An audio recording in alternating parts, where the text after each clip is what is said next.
की कथा कर रही है कि हमारी चप्पल जैसे बाहर रह जाती है, उसी तरह जब हम शिव महापुराण की कथा को श्रवण करने के लिए जाते हैं, बैठते हैं, तो हमारे भीतर का जो पाप है वो एक क्षण में निकलकर बाहर हो जाता है और पुण्य अंदर समाहित होता है।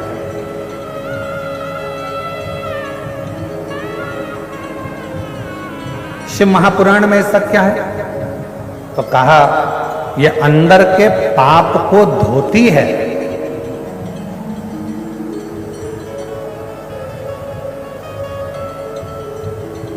अंदर के पाप को समाप्त करती है और फिर पुण्य को प्रकट करती है।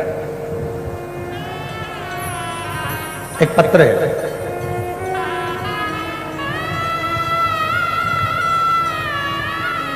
मेरा नाम पिया जाना, मैं भिलाई के बापू नगर खुर्सी पार में रहती हूँ। कहीं बैठी हो आप ही हैं?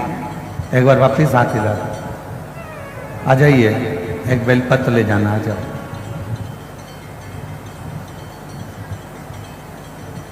मैं भिलाई के, मेरा नाम प्रिया जाना है, मैं भिलाई के बापू नगर कुर्सी पार में रहती हूँ। मेरी मौसी की शादी को 49 साल हो गए थे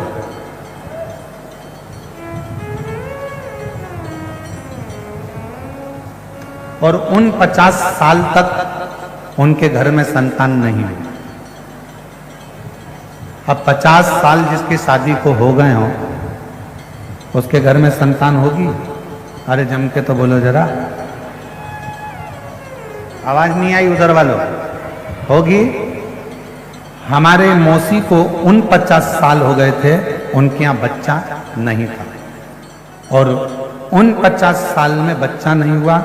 मेरी मौसी को सभी जगह के डॉक्टरों ने मना कर दिया था कि बच्चा नहीं होगा।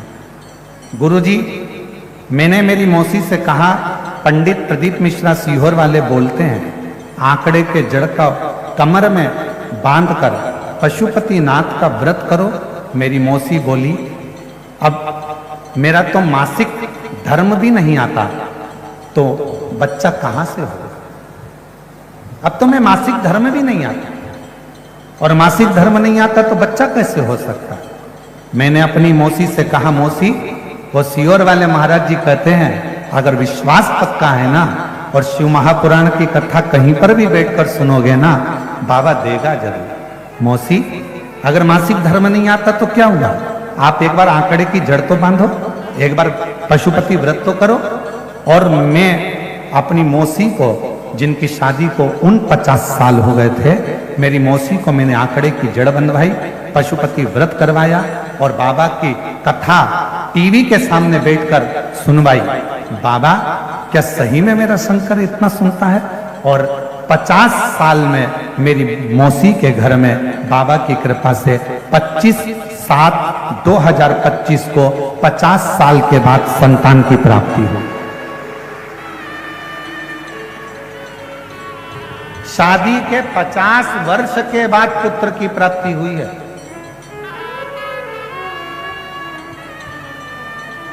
अब ये लाइन आप भी बोलिएगा, तेरी कृपा का कब किस पर होगा, जरा से हम पर कर दो, जरा से हम पर कर दो। तेरी कृपा का क्या है भरोसा, कब किस पर होगा, जरा से हम पर कर दो, जरा से हम पर कर दो। जिस पर भी हो गई तेरी। इनकी मौसी के घर में बच्चा हुआ है। एक बार जोरदार ताली बजाकर स्वागत करिए साधु का। अब जरा विचार करिएगा, शायद मेरी बहनें जितनी बैठी हैं, मेरी जीजियां जितनी बैठी हैं, मेरे जीजा जितने बैठे हैं, आप लोगों के भीतर इस बात का आश्चर्य होता होगा क्या 50 साल शादी के होने के बाद क्या औलाद हो सकती है? क्या होगी?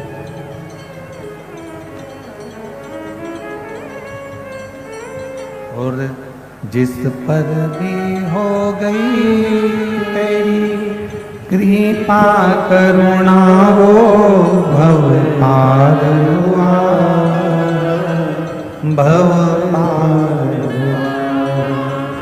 पापी हो चाहे जितना उसका भी बाबा उद्धार हुआ, उद्धार हुआ। गिद्ध अजामिल गणिका जैसे तेरे मन को भाई, जरा सी हम पर कर दो, जरा सी हम पर कर दो। तेरी कृपा का क्या है भरोसा, कब किस पर हो जाए, जरा सी हम पर कर दो। अब जरा विचार करो, क्या 50 साल में, शादी के 50 साल बाद अगर वो संतान दे सकता है, तो ईमानदारी से शिव महापुराण की कथा, अगर आपने शंकर भगवान को अपना पिता मान लिया और दिल से कथा के पंडाल में बैठकर यदि कथा सुन ली, तो वो दुनिया का सारा ठाट दे सकता।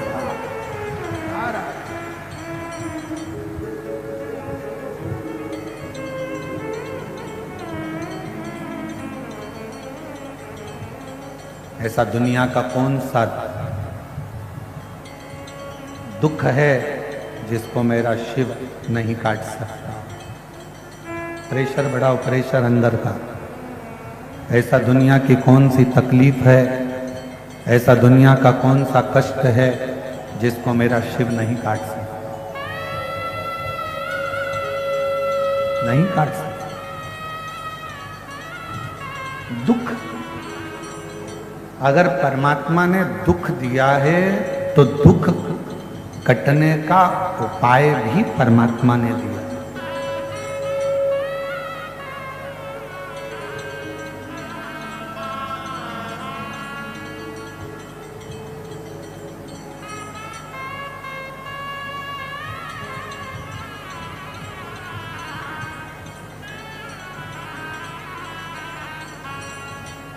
अगर भगवान ने थोड़ा सा कष्ट दिया है तो उसको काटने का उपाय भी दिया। दशरथ जी के घर में जब संतान नहीं हुई, गुरु जी के पास में गए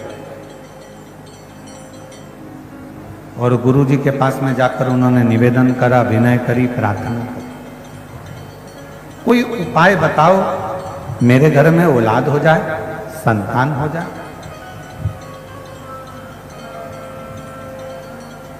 अब दुनिया के लोग कहते हैं सियोर वाला महाराज केवल उपाय उपाय बताता रहता है शिव पुराण में। केवल सियोर वाला महाराज नहीं,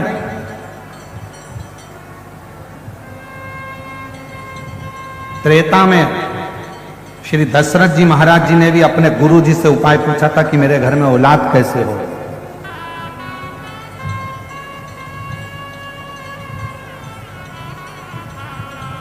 भगवान कृष्ण ने द्वापर में पूछा था अपने गुरु जी से कि मेरे घर में औलाद कैसे होगी।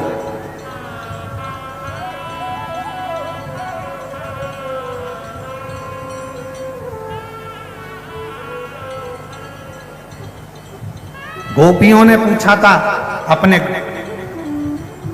वृद्ध माताओं से, गोपियों से कि हमें कृष्ण कैसे मिल सकते हैं,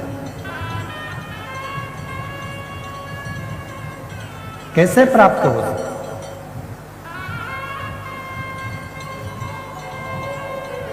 शिव महापुराण की रचना वेदव्यास जी से किसी ने पूछा कि आपने शिव पुराण की रचना करी क्यों है, किस लिए करी है?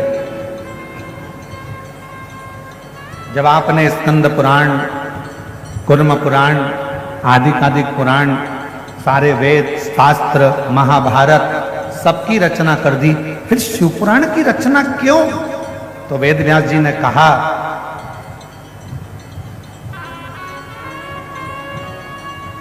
रामचरितमानस मनुष्य को जीना सिखाती है, श्रीमद् भागवत मृत्यु कैसा होना चाहिए ये श्रीमद् भागवत बताती है। और शिव महापुराण की कथा अपने मनुष्य देह में दुख कैसे समाप्त होता है ये शिव महापुराण की कथा बताती है।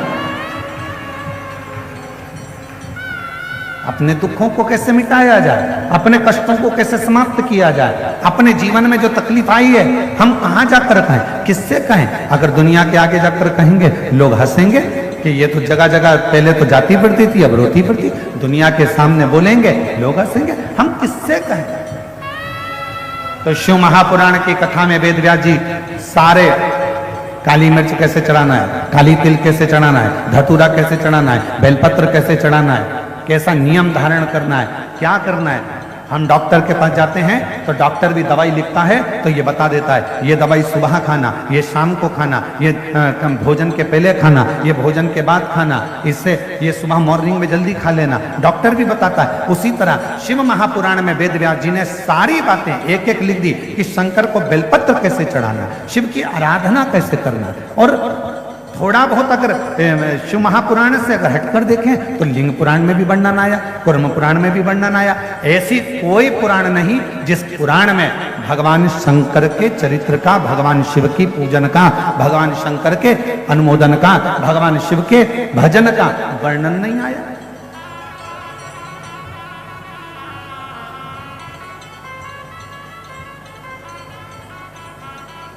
शिव की प्राप्ति है।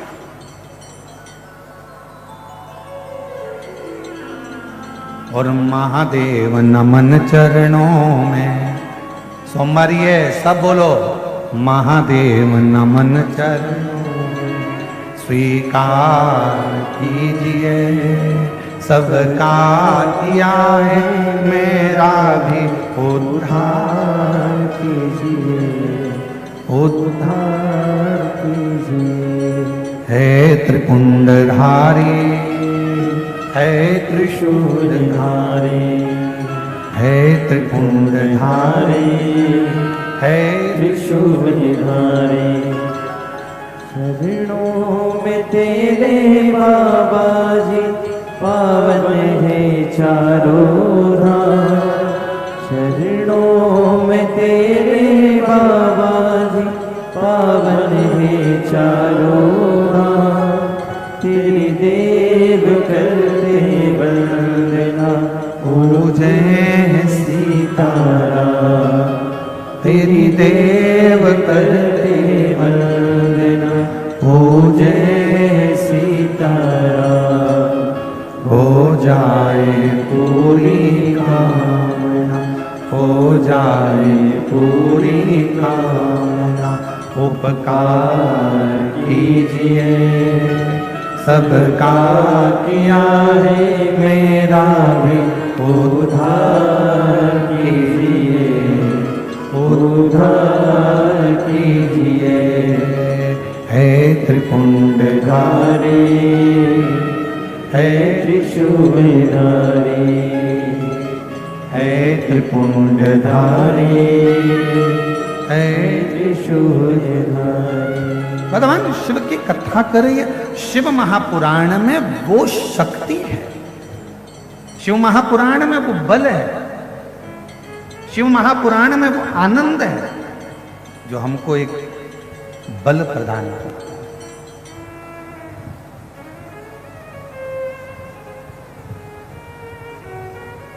अच्छा, ईमानदारी से किसी डॉक्टर के पास जाकर पूछना,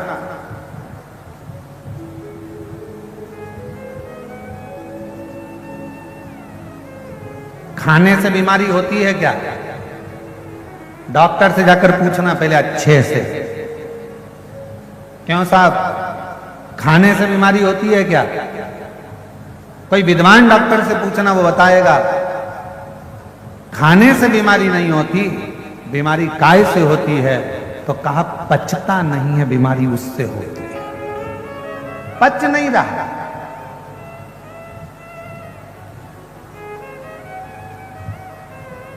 खाने से कभी बीमारी नहीं आती, अंदर जो भोजन गया है वो पचना चाहिए। पचता नहीं है, इसलिए बीमारी पकड़ती रहती है। पेट दुखेगा, कब्ज होगा, फिर अनेक अनेक बीमारियां आने लगेगी, हार्ट पर असर आएगा, कहीं नेत्रों पर असर आएगा, श्रवण शक्ति में असर आएगा, कंठ पर असर आएगा, ऐसे बीमारियां बढ़ती चली जाती है। तो कोई डॉक्टर से जाकर पूछे क्यों साहब खाने से बीमारी आती है? नहीं साहब, खाने से तो नहीं आती, पचता नहीं है ना, बीमारी पचे तो नहीं आ सकती, पर पचन शक्ति हमारी समाप्त हो गई। उसी तरह लोग कहें क्यों गुरुजी भगवान कब सुनेगा, भगवान कैसे सुनेगा? मैंने पशुपति व्रत करे, मैंने शंकर जी को 1 लोटा जल चढ़ाया, मैंने शिव जी की आराधना करी, भगवान कब सुनेगा? 1 साल हो गया, 1.5 साल हो गया। हमारा निवेदन है, खाने से बीमारी नहीं आती, पचान नहीं रहे हो इसीलिए बीमारी आ रही है। उसी तरह तुम कथा सुन तो रहे हो, मना नहीं है, पर तुम भगवान से दिल नहीं लगा पा रहे। जिस दिन तुमने दिल लगा लिया उस दिन शिव ने तुम्हारा सुन लिया।